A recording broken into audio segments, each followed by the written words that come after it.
Hi, welcome to Shanghai Eye. I'm Timothy Pope. And I'm Chen Xuan. Monday through Friday here on Dragon TV, we bring you stories to explore and decode China. And we'll focus a lot on Shanghai. We'll look at business, tech, urban life, arts and culture and sports. And we're going to provide you with our top tips on work, study, life and travel in China. Let's start with today's cover story, traditional Chinese medicine, or TCM. It's gaining popularity around the world, with people using it alone or in combination with Western therapies to diagnose, treat and prevent illness. It takes many different forms, including herbal therapy, acupuncture, medication, physical exercise and massage. In recent years, more people from overseas have been coming to China to study TCM. So why is it gaining this kind of popularity worldwide? Well, my colleague Tang Xiaofan followed a group of overseas medical professionals and brought us their stories with TCM.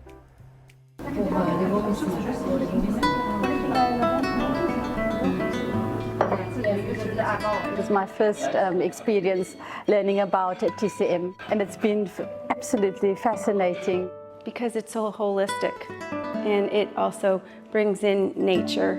It's scientific, but it also considers the world around us. Although we've heard about it, to come here and to see it, to feel it, to experience it, to really get that rich understanding for myself is great. Traditional Chinese medicine, or TCM, is an extensive set of medical practices that date back more than 2,000 years in China. It has spread all over the world, luring more and more people overseas.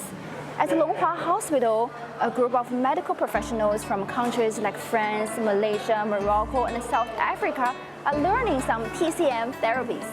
French doctor Marc Mazard runs his own TCM clinic in France, specializing in acupuncture and Chinese herbs. Over the past 2 decades, he has been taking students from France to China to learn TCM at local hospitals each year in May. We can join traditional medicine and modern medicine. I have a lot of research about this. You can now explain the Chinese medicine with the modern science. Very, very interesting. Moroccan Hajar has been practicing TCM for 3 years, along with her father, who was the first acupuncturist in Morocco.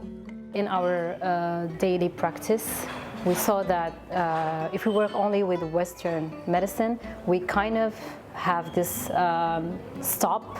We don't know how to treat people. With TCM, we found like there is an alternative solution with less, let's say, side effects. And that's why we try to combine both. Some participants were experiencing TCM for the first time. I tried acupuncture for the first time. They've treated my knee because I'm a hiker, and I injured my knee on the mountain in Cape Town. And yeah, it was amazing. And I do think that in South Africa, it could really be complementary to what we are doing in, with Western medicine. The training program has attracted more than 750 medical experts from 46 countries and regions to experience TCM over the past 7 years. But there's only a small part of the overall number of people coming to China to learn TCM. Many overseas universities are also seeking cooperation with Chinese counterparts to open TCM courses for college students. Taiki University will run a collaborative Bachelor of TCM with Shanghai University, where students will study 3 years in Malaysia and 2 years in Shanghai, where they will be in the hospitals and seeing the patients. Graduates of this program will have very good career opportunities, not only in Malaysia, but in our neighboring countries. According to statistics from the National Administration of Traditional Chinese Medicine, TCM has spread to 196 countries and regions, giving it worldwide recognition. More than 40 foreign governments, regional authorities, and international organizations have signed TCM cooperation agreements with China. So why is traditional Chinese medicine gaining popularity? People are living longer, so we're seeing a lot more chronic disease. There's also been an increasing shift in recent years for health and wellness. So with that comes in natural medicine, and I think acupuncture and Chinese medicine, with its rich history, has been part of the forefront of, I think, that movement, and people are starting to see the benefit of it. The more I learn how wise this medicine is and how holistic it is, and how it treats so many things at the body, mind, heart-spirit level that just can't be replaced by anything else. Western medicine alone cannot address the many health challenges that we are experiencing globally. It has been proven that Western medicine is not the answer, cannot only address. Therefore, we need to look at alternative ways. And I believe that both Western medicine and Chinese medicine together, we can address the real global issues in this world.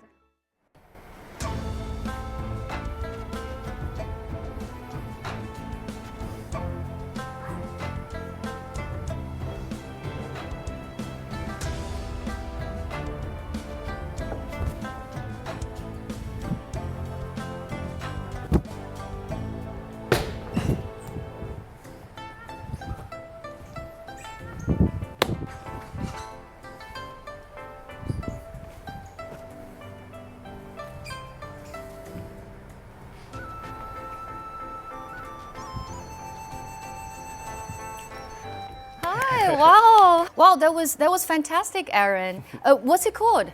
That was actually a mixture of a couple Chinese martial arts styles. There was a little eagle claw in there and a little Shaolin style as well. Wow, you definitely know a lot more about Chinese Kung Fu than I do. I know that you were actually born in the family full of doctors. So what made you come to China instead of staying back home, just follow family tradition? Well, actually, there's a few doctors in my family, but really more a family full of medical professionals, mostly nurses, some doctors, like my cousin is a doctor, and even my father, he worked in the purchasing department at the local hospital, so all over the field. So as you noticed, I like Kung Fu, so I always knew I wanted to go into medicine, but then I started doing Kung Fu as a child. And then because of that, I was introduced to Tai Chi, which shares a lot of the same principles with Chinese medicine. So then I decided, I got this idea that I wanted to learn Chinese medicine. Oh wow, but I mean, in the very first place, what made you want to learn Kung Fu? Was there any other family members very interested in things related to Chinese culture? My mom put me in Taekwondo when I was a little kid, like many parents in China will as well. And then as I got older, I tried different martial arts, and I really fell in love with Chinese martial arts because they're so unique and different from any other style of martial art. I think every martial art has its own characteristics, but for me, Chinese martial arts are my favorite. Yeah, because from earlier what you played, it was like both very powerful at the same time can be very soft. So it really is very different. I know that you're learning learning traditional Chinese medicine here in Shanghai. So what is like to studying here? And because there are 13,000 overseas students actually learning TCM worldwide. So does that mean you have a lot of classmates from your own country and other countries rather than just in China? So what's it like to learn in Chinese medicine? Sort of like you were saying before, there's very smooth and beautiful parts, very fun, very entertaining, but also some very hard and difficult parts. For myself, I learned in Chinese, so that was very challenging. And there are English programs now throughout China as well, but the hardest part I think was learning in Chinese. And as for worldwide classmates, you can find people from everywhere, countries all over Africa, Europe, some from the US, Malaysia, Thailand, Japan, all over the place. I'm very curious, what are the main subjects you have to learn? Do you have to go through all those classics, like we Chinese always know Li Shizhen, 本草纲目, things like that? Do you have to actually read through those very complicated, ancient written style of Chinese? Yes, we have a preparatory class called Yi Gu Wen, so ancient Chinese medicine literature. And as you know, there's thousands of text with Chinese medicine spanning its long history, over 2,000 years. But since we don't have time to learn every text in 5 years, even 20 years isn't enough, we focus on some major texts, the Huangdi Neijing, the Yale Emperor's Inner Canon, Shanghan Lun, the treatise on cold damage, and like you said, Li Shizhen's Materia Medica, among others. So. Wow, that must be very difficult. It's even really hard for Chinese. It's our first language. So what is your plan exactly after graduation, will you bring TCM back to your country, and how popular exactly it is back in the US? So actually, after graduation, I hope to stay in China and learn more, maybe take the licensing test here so I can practice medicine here, open my own clinic if I can. And besides that, I do want to help spread TCM worldwide, so that to the US and beyond. So how are people accepting TCM back in the US? Do they believe in it? Will they actually want to try? I think currently it's kind of a mixed bag. Some people believe it, some people don't, but I think it's trending more towards people are believing in it or willing to give it a try. Because of recent news and the recent past, the US healthcare system is more and more expensive and more complex. So I think US citizens are willing to give alternative forms of medicine a try. We call alternative medicine in the US. But I think from a global perspective, traditional medicine has a similar footing to help alleviate healthcare costs around the world and maybe even enlighten some new ideas for further research in modern medicine as well. Well, thank you very much for sharing, and good luck with everything in the future, and hopefully you will bring TCM to more countries and to have people actually benefit from our deep-rooted Chinese culture. Right. Thank you, Aaron. Thank you.